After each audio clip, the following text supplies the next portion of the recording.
So this is going to be the unboxing of the Canon EF-M 22mm f2 STM lens, otherwise known as a pancake lens.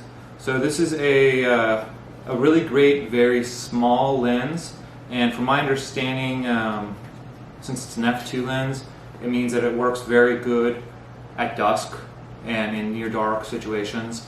Works great indoors. The other thing is, because it's an f2 lens, it looks very crisp. Like when it's zoomed in on, say, like me, the background will be kind of blurry.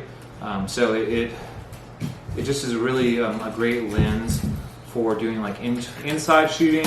A lot of bloggers aren't so crazy about this lens because it's 22 millimeters, which means that the expectation is maybe it'll be like, say, around here when it's at arm's reach.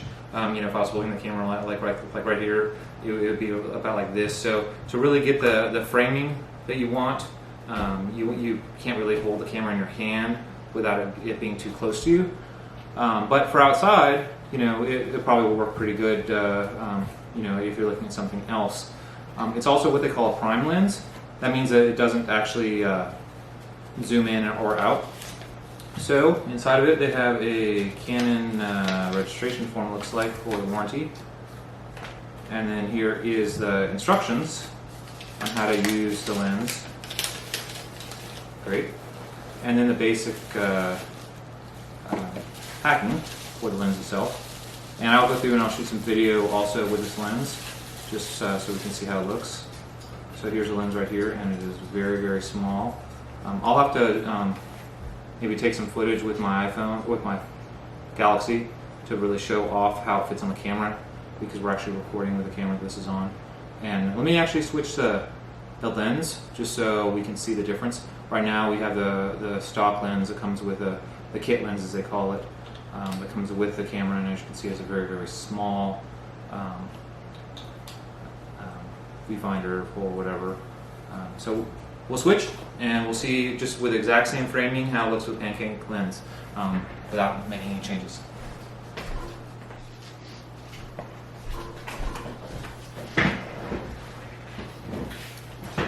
So here's the framing with the pancake lens on, the 22mm, and you can see obviously the sides have changed a little bit on the framing, and it's hard to tell on the blurriness what I'm talking about, but as I move in, you should see that there is a little bit more blurriness back here, which is what you kind of like see when you do really nice videos. So we'll do some footage outdoors also with the lens, so we can see how that works. Hello, Internet. So this is a 22mm. It fits in my hands. This is it with it mounted on the camera, as you can see. And I want to just point out, you know, the size, because some people are really wondering about the camera size. This is a pair of Oakley sunglasses. You can see that even without the case, it's actually a pretty small package that we're talking about. You can see the sunglasses. The sunglasses case for these exact glasses is this right here, and you can also see that the camera itself is actually smaller than the sunglasses case. So if you can fit a large pair of sunglasses in your pocket, you can fit this camera in your pocket. Now, this may not be a fair comparison because you're going to say, oh, this is massive. It is massive, but that's for sunglasses. This is a prescription eyeglass case right here it's also Oakley's. Here they are. But anyway, and you can see, if you want to compare what it is next to just regular glasses. It's still a pretty small case, pretty small package. So if you could get by with a pancake lens, and you're satisfied with that for taking your pictures, then this would be excellent for traveling and carrying in your pocket. And to me, I would rather have the Canon M50 over a point and shoot any day, with all of its capabilities, but with a limitation of knowing that I'm going to be using a 22mm lens. And then when I feel the need for, you know, wide angle or whatever, I can pop on a wide angle lens. But the 22mm is what I will most likely be shooting with mostly, just for the convenience of its size. All right, so holding the 22mm lens out with just my hand, This is the framing, and you can see it's like really like close to the face for the framing. For some people, like this, for blogging, this would be like way too up close and personal.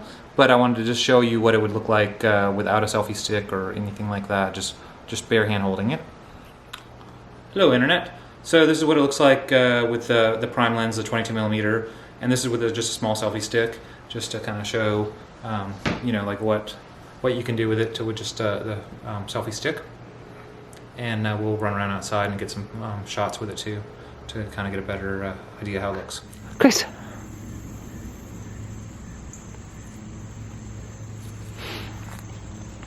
All right, so this is a white trail. We're at Algonquin Regional Park.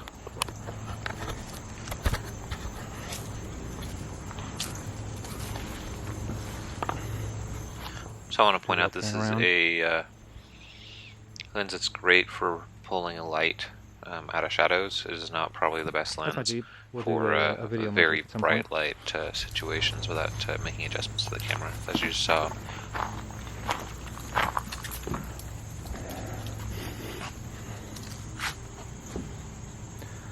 So this is a 22mm lens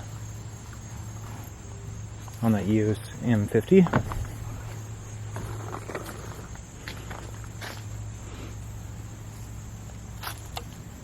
Wow, that's like really bright.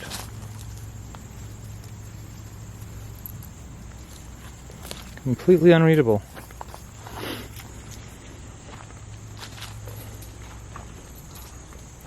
So this is a very shaded area. It's kind of overcast today, so the lighting isn't too weird. It's like there's not really any shady spots per se, but it's not really all that bright either. So we'll see how all this turns out. This is a great little walking trail. Take your Corgi.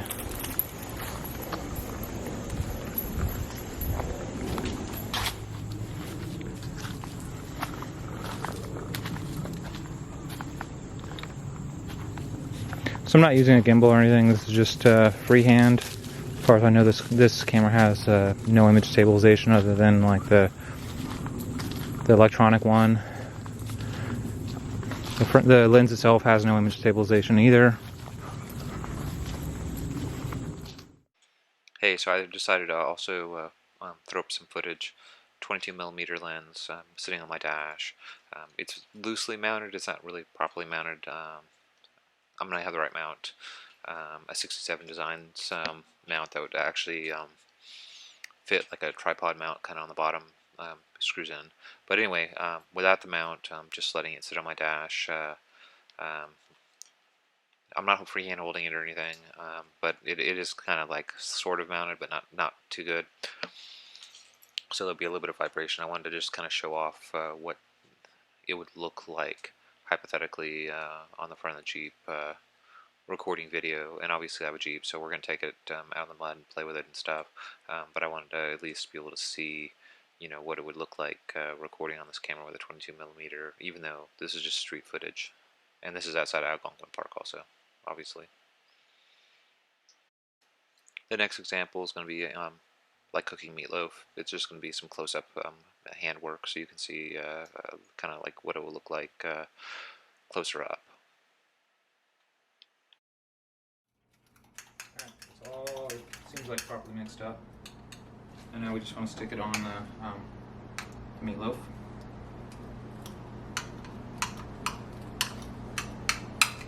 It might be enough, we'll see.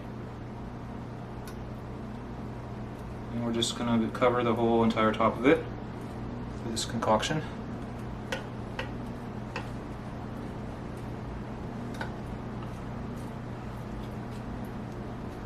Now the meatloaf is ready to go in.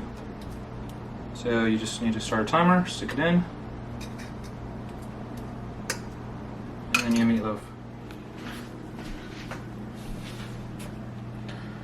This is what the meatloaf ended up looking like.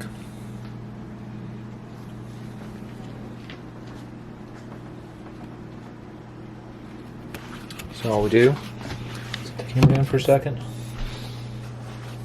Grab our pot holders.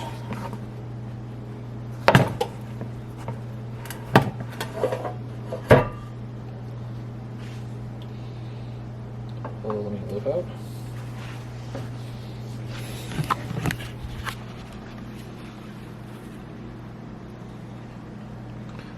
As you can see, the loaf is completely cooked. And all the nasty grease is still in the pan.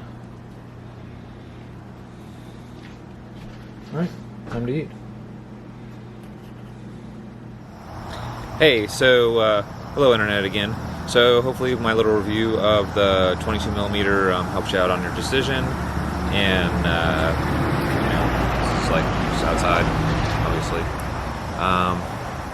I'm probably going to shoot a whole lot more footage on this camera, so and with this lens. But I did want to try to give you guys a little bit of a perspective on what you can do with it. This is currently with a selfie stick again to get that wide angle. If I was hand holding it, it probably would be like a little bit closer to like this. So anyway, to me, great camera to stick in my pocket, great lens to stick in my pocket.